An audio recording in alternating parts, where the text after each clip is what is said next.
Imagine this. You open your car door at dusk, step out, and the very first thing you hear is the Kunhar River, this deep, constant rush, like someone turned on nature's white noise machine to full volume. The air is cold enough that your nose wakes up before your brain, and somewhere close by, you catch that sweet smell of wood smoke from a campfire. And right after that, you hear something even more powerful than the river, the sound of kids arguing about who gets the front seat on the way back. That's when you know, yes, this is a real Pakistani family trip. You're listening to Travel Diary, where I share real travel stories from the northern areas of Pakistan so your trips feel magical, not miserable. I'm Sharjeel, and today we're spending one campfire night by the Kunhar River in Kaghan Valley. And I'm Abdullah, your camping partner in crime. No hardcore trekking today, no 14-hour hikes, just a simple riverside night that any beginner, any family can do. Exactly. This is that very first step into camping. Road nearby, shops around, washrooms, more or less. But the decisions you make in this simple setup decide everything. Are you going to sleep smiling or wake up frozen and angry at your own overconfidence? So let's start right from that moment. We step out of the car. It's that blue kind of light just before dark. Pine trees turning into shadows. And the camp guys are waving at us like, "Bhai, idhar aa jao. Best camp yahan hai." And this is where beginners usually make the first mistake. They say yes too fast. You're tired, you're cold, kids are hungry, you hear the river and see a fire, and you go, perfect, done. But we didn't say yes immediately. We did that little silent eye contact that all travel partners do. The one that means, looks nice, but let's check the reality first. So here's what we looked at before agreeing. First, tent condition. We walked up, ran our hands over the fabric. Is it too thin? Any visible small holes near the zips? We gently tugged the zip once or twice. If the zip is already fighting you in front of the owner, it will definitely betray you at 3 a.m. when you're half asleep and shivering. Second, the ground. I know, it sounds boring, but it matters. We checked if the tent was on slightly higher ground or some dip where water might collect if it rains, or if the river humidity gets crazy. Even on a dry night, you don't want cold air pooling right under you. Third, washrooms. Always. We asked, "Bhai, washroom kidhar hai?" We actually walked to see it.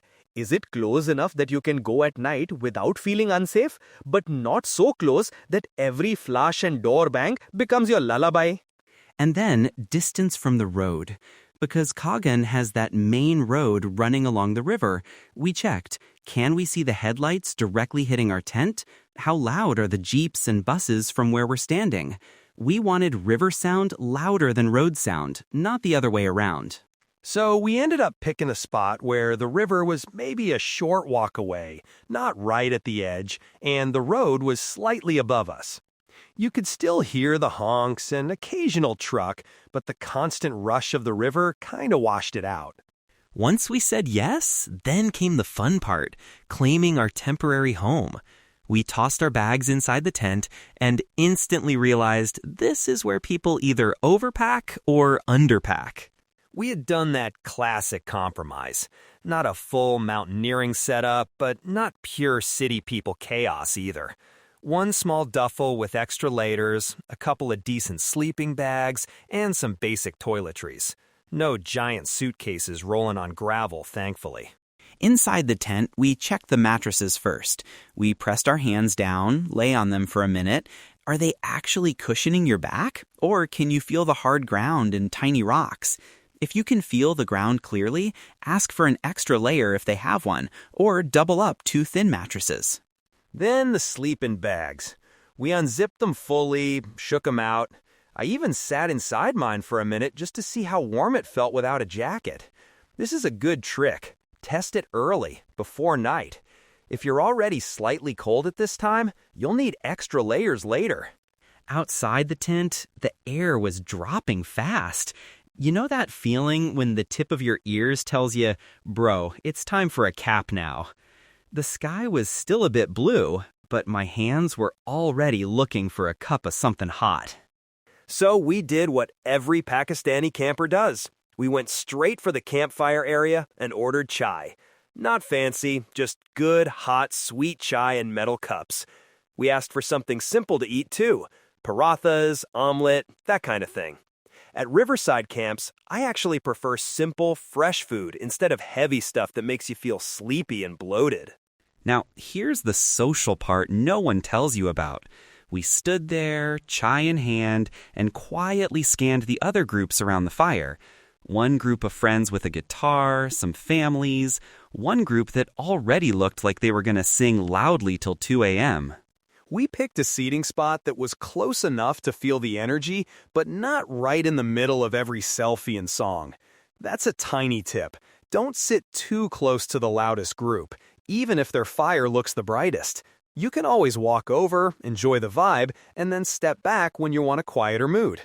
So there we were. Fire crackling, river roaring somewhere in the dark, the occasional truck passing on the road, and we're holding those warm cups of chai that basically glue your fingers back to life. Someone's playing a slow song on the guitar, kids are roasting marshmallows badly, and smoke is attacking everyone equally. This is where the night becomes either magical or annoying, depending on your choices. We limited our screen time. 1 or 2 quick photos? Sure. But instead of 15 selfies, we just watched the river and the sparks going up into the dark. Honestly, that's the part your brain remembers later, not the perfect angle. And we did one more thing that helped a lot. We kept our layers flexible. I had a light inner layer, a fleece, and a jacket. As the fire warmed us, I opened the jacket a bit. When I moved away, I zipped it up. Think of your clothing like a volume knob for warmth, not just on or off. Eventually, the group started quieting down. The guitar slowed, kids got sleepy, the camp guys threw a last log on the fire, and we headed back to the tent. This is when reality hits. The difference between fireside warmth and tent cold is big. The moment we unzipped the tent, that chill air rushed in. Inside, we quickly did a little routine. We changed into dry socks. Always have a dry pair just for sleeping. We added one extra layer on top, but not so many that we felt like wrapped statues. Then came the legendary battle, the sleeping bag zip. I think I zipped and unzipped that thing at least 5 times. Too tight, too loose, arm stuck, zip caught in the fabric. You hear the river, you hear a truck far away, and you're there thinking, why did I not practice this at home on my bed first? But once we settled in, something nice happened. The river became this constant background sound, like it was covering all the little noises. You could still hear the occasional horn from the road, someone laughing softly at another camp, but mostly it was just water and cold, crisp air. I remember lying there, looking up at the dim tent roof, seeing the faint shadow of the pine trees moving in the wind, and thinking, this is actually a very gentle way to introduce someone to camping. You're not in the middle of nowhere, you can walk to a shop if you need to, but you're also not in a hotel room. You're in between. It's like a test drive for the wild. Sleep came in patches.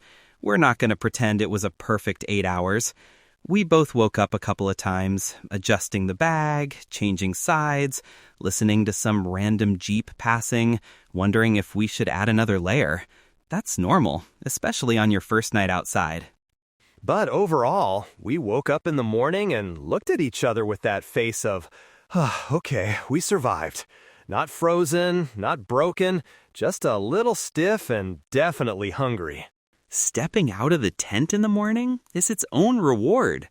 The Kunhar was fully visible now, bright and fast, sunlight hitting the water, a little mist on the surface. Kids from other camps were already throwing stones in the river, camp staff making fresh parathas, and the road noise felt less annoying somehow. We did a quick review of the night while sipping our morning chai. What would we change next time? For me, one thing.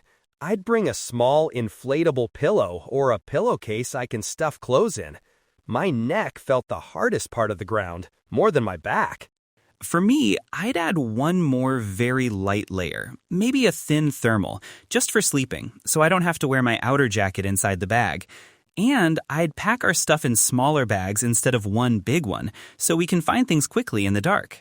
So if you're planning your very first simple camp night in Kaghan, here's a quick mental checklist you can remember. 1. Look at the tent fabric, zips, and ground level before you say yes. 2. Actually walk to see the washrooms and check how you feel about that walk at night. 3. Choose a spot where river sound is stronger than road sound, even if it means not being exactly at the water's edge. 4.